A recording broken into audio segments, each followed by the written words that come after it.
نے کعبہ میں نماز پڑھی جس دن حضرت عمر ابن خطاب ایمان لائے۔ عمر کی شان یہ ہے، حضرت میر عبد الواحد بلگرامی رحمت اللہ تعالی علیہ لکھتے ہیں کہ سیدنا فاروق اعظم ایک مرتبہ میرے آقا کی بارگاہ میں حاضر ہو رہے تھے، اور اس وقت حضرت جبریل علیہ السلام بھی سرکار کی بارگاہ میں موجود تھے۔ حضور علیہ السلام کی بارگاہ میں فرشتوں کا سردار سید الملائکہ جبریل امین بھی موجود ہے، اور حضرت عمر آ رہے ہیں تو حضرت جبریل علیہ السلام حضرت عمر کو دیکھ کر مسکراتے ہیں اور عرض کرتے ہیں یا رسول اللہ عمر آ رہے ہیں۔ میرے سرکار نے جب جبریل کی زبان سے حضرت عمر کا نام سنا تو آقا فرماتے ہیں اے جبریل کیا آسمان والے بھی میرے عمر کو جانتے ہیں؟ اے جبریل کیا میرے عمر کو آسمان والے بھی جانتے ہیں؟ حضرت جبریل امین نے عرض کیا یا رسول اللہ آپ کی عمر کو زمین والوں سے زیادہ آسمان والے جانتے ہیں، آسمان والے پہچانتے ہیں۔ میرے آقا نے پھر فرمایا اے جبریل ذرا میرے عمر کی شان تو بیان کرو کہ میرے عمر کی شان کیا ہے۔ تو جبریل امین عرض کرتے ہیں یا رسول اللہ اگر میں 1000 سال کی عمر لے کر آؤں اور آپ کی عمر کی فضیلت بیان کروں تو میری زندگی کے 1000 سال ختم ہو جائیں گے، لیکن عمر کی فضیلت ختم نہیں ہو سکتی۔ یہ سیدنا فاروق اعظم کا مرتبہ ہے، یہ ان کی شان ہے۔ آقا کریم صلی اللہ علیہ وسلم نے فرمایا کہ عمر کی زبان سے حق بولتا ہے، عمر کی زبان پہ حق جاری ہوتا ہے۔ یہ وہی عمر ابن خطاب ہیں کہ جن کے دور میں اللہ نے سب سے زیادہ فتوحات اسلام کو عطا فرمائی۔ وقت کی 2 سپر پاور طاقتیں جو اسلام کے قدموں میں آتی ہے وہ سیدنا فاروق اعظم کے دور میں آتی ہے۔ وہ امیر المومنین حضرت سیدنا فاروق اعظم رضی اللہ تبارک و تعالی عنہ جن کا تدبر، جن کا حلم، جن کی بردباری، جن کا تقوی، جن کی شجاعت اللہ اکبر لوگوں کے درمیان ایک مثال کی حیثیت رکھتی ہے۔ سیدنا فاروق اعظم رضی اللہ تعالیٰ عنہ نے اللہ اکبر آج لوگ کہتے ہیں اگر سیاست سیکھنی ہے تو فلاں لیڈر سے سیکھو اور فلاں سے سیکھو اور فلاں سے سیکھو۔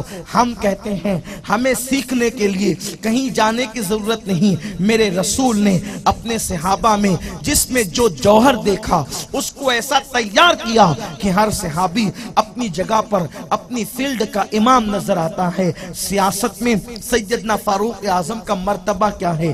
آج کل پوری دنیا کے اندر بہت سارے ملکوں کے اندر بہت سارے جو قوانین بنے ہیں انہوں نے سیدنا فاروق اعظم سے خیرات حاصل کی ہے۔ جیسے مثال کے طور پر پہلے دنیا میں صرف فوجوں کا ماحول تھا، صرف فوجوں کا رواج تھا، ہر ملک صرف سپاہ اور فوج رکھتا تھا۔ ملکوں کے اندر پولیس کا تصور نہیں تھا۔ سب سے پہلے فوجوں کے علاوہ پولیس کا تصور اگر دنیا کو کسی نے دیا ہے تو وہ سیدنا عمر ابن خطاب کی ذات ہے، سیدنا فاروق اعظم کی ذات ہے۔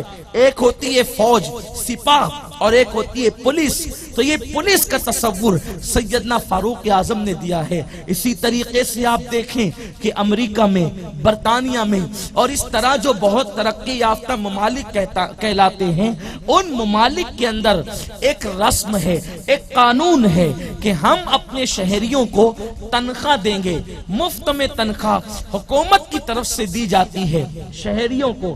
ہمارے ملک کا نظام ایسا نہیں ہے، لیکن اور ملکوں کے اندر آپ تحقیق کر کے دیکھ لیں کہ جو بھی ملک کا شہری ہوگا جس کو شہریت مل جائے گی اس کو حکومت اتنا پیمنٹ دیتی ہے، اتنی تنخواہ دیتی ہے کہ اگر وہ بیمار ہو جائے یا معذور ہو جائے تو اس کو کسی کے آگے بھیک نہ مانگنا پڑے، اس کے مکان کا اور اس کے کھانے پینے کا خرچہ اور علاج و معالجے کا خرچہ نکل سکے۔ آپ سے میں پوچھنا چاہتا ہوں ملکوں کے اندر آج امریکہ اور برطانیہ میں جس پہ عمل ہو رہا ہے بلکہ سعودی میں بھی عمل ہو رہا ہے، وجہ کیا ہے؟ کیا وجہ ہے؟ اس لیے کس نے یہ تصور دیا ہے؟ یہ تصور شہریوں کا وظیفہ مقرر کرنے کا تصور سب سے پہلے دنیا کو سیدنا عمر ابن خطاب نے عطا فرمایا ہے، فاروق اعظم نے عطا کیا ہے۔ اور اس کے بعد آج آپ دیکھیں ہمارے ملک میں بھی یہ قانون لاگو ہو گیا، اگر آپ کسی لیڈر سے متعلق